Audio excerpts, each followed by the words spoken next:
ان سے کہا کہ صاحب ہمیں بھی کچھ دکھا دیجئے، کچھ تھوڑا سا ہی اس کا سرور.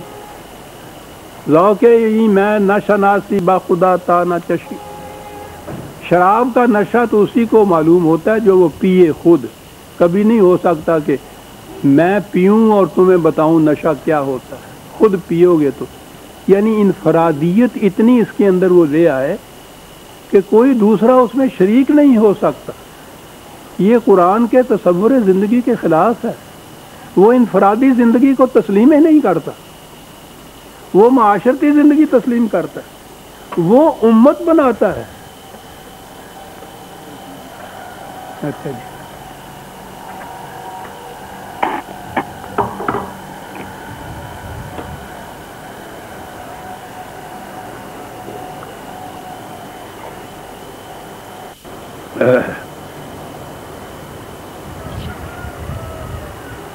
وہ ایک معاشرے کو جنتی کہتا ہے یہاں بھی اور اس کے بعد کی زندگی میں بھی.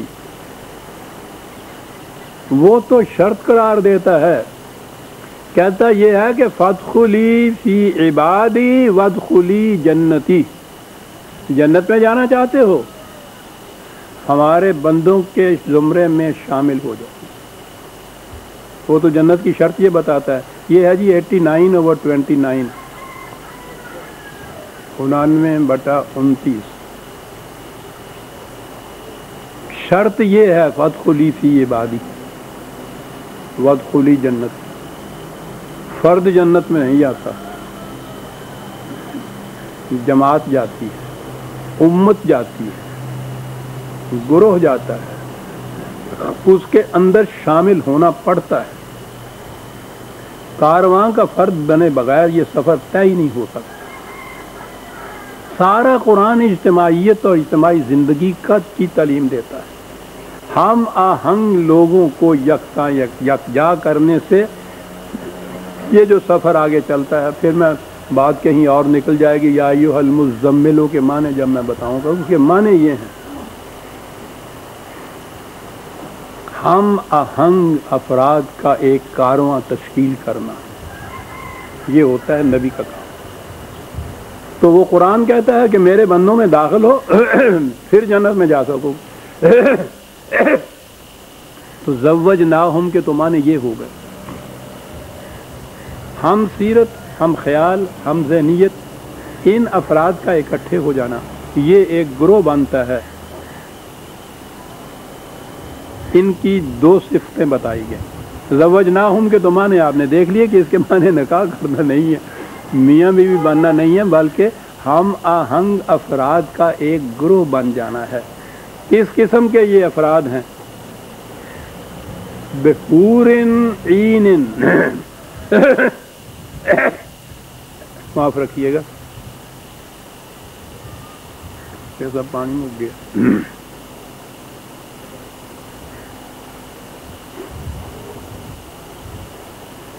وہ اس قدر پختگی سے ہمارے ذہنوں کے اندر اس حور کا تصور آیا ہوا ہے کہ بھائی یہ لفظ سامنے آیا اور وہاں کی وہ عورتیں جنت کی وہ آئیں. رکھ دیجیے، سنیے، یہ دونوں لفظ قرآن میں متعدد مقامات پہ آتے ہیں اسی طرح حور اور عین. یہ لفظ حورن جو ہے اس کا مادہ ہے ہے واو رے. اس مادے کے بنیادی معنی آپ کو اب پتہ ہے نا کہ عربوں کے ہاں الفاظ کے معانی مرتب کیسے کیے جاتے تھے. مادہ ہوتا تھا ایک، اور اس کے اندر وہ جتنی اس کی خصوصیات ہوتی ہیں وہ ساری اس مادے کے اندر لاتے تھے. وہاں سے پھر مختلف ابواب کے مختلف شکلوں کے الفاظ پھر وہ قاعدے کی روح سے وہ اس سے تراشتے تھے، بناتے تھے. ان میں وہ بنیادی خصوصیت بہرحال ہونی چاہیے جو مادے کی خصوصیت ہے. عجیب سائنٹیفک لینگویج ہے یہ.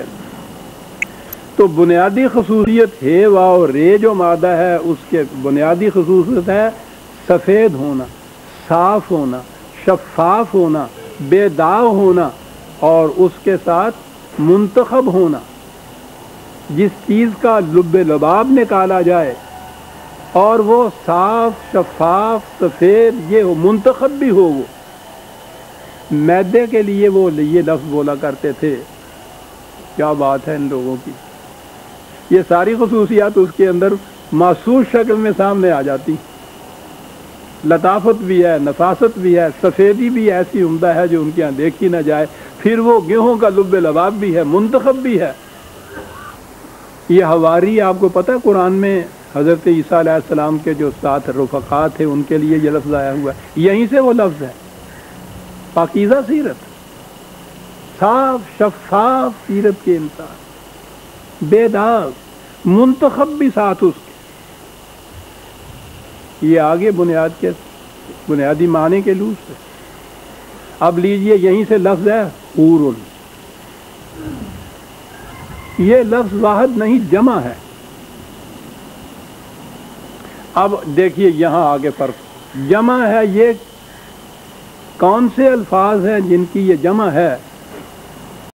اس کا واحد احورو بھی ہے جو مذکر کے لیے استعمال ہوتا ہے، مرد کے لیے استعمال ہوتا ہے. اور اس کا واحد حوراؤ بھی ہے جو مؤنث کے لیے استعمال ہوتا ہے.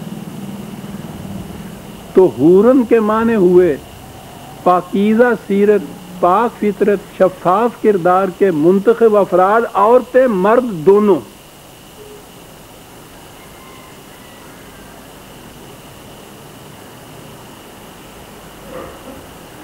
عربی زبان کے اعتبار سے یہ معنی اس کے.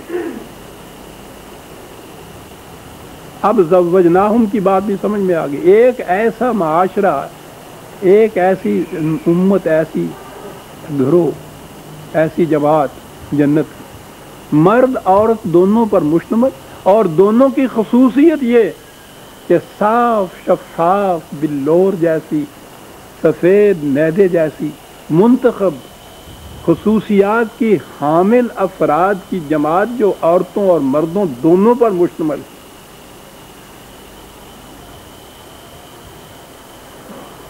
یہ منتخب کے لیے آگے یہ بڑھے تو انہوں نے کہا کہ وہ انتخاب عقل و شعور، فہم و بصیرت کی روح سے ہونا چاہیے. چنانچہ لین نے جو لیکسیکون لکھی ہے، بڑی مستند لیکسیکون ہے انگریزی، اس نے اس کے حورن کے معنی لکھے ہیں پیور اینڈ کلین انٹلیکٹ.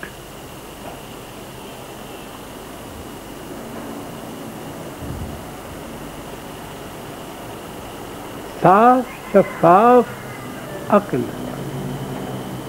پاکیزہ عقل.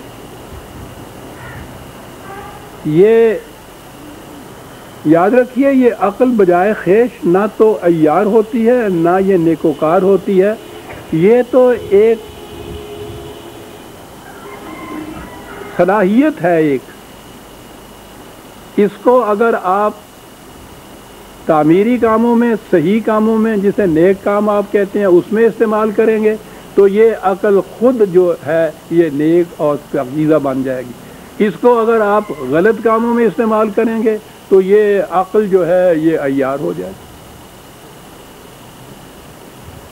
جب یہ کچھ کرے تو اقبال بھی وہ کہتا ہے کہ عقل عیار ہے، 100 بھیس بنا لیتی ہے. لیکن یہ بات نہیں کہ عقل کے پیچھے لٹ لے کے آپ پھرتے رہیں کہ سب عقل ہی نہیں ہونی چاہیے. وہ عقل تو وہ ہے جیسے تلوار آپ کے ہاتھ میں ہو، مظلوم کی حفاظت کے لیے بھی استعمال ہو سکتی ہے، مظلوم کے سینے میں گھونپنے کے لیے بھی استعمال ہو سکتی ہے.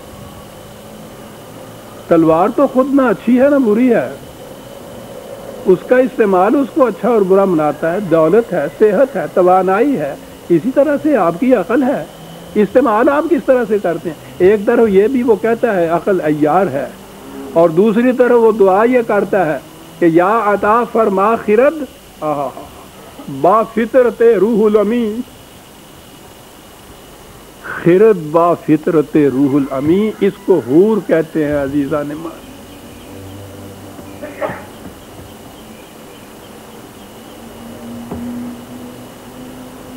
پیور اینڈ کلین انٹلیکٹ، اندازہ لگائیے ایک مستشرق غیر مسلم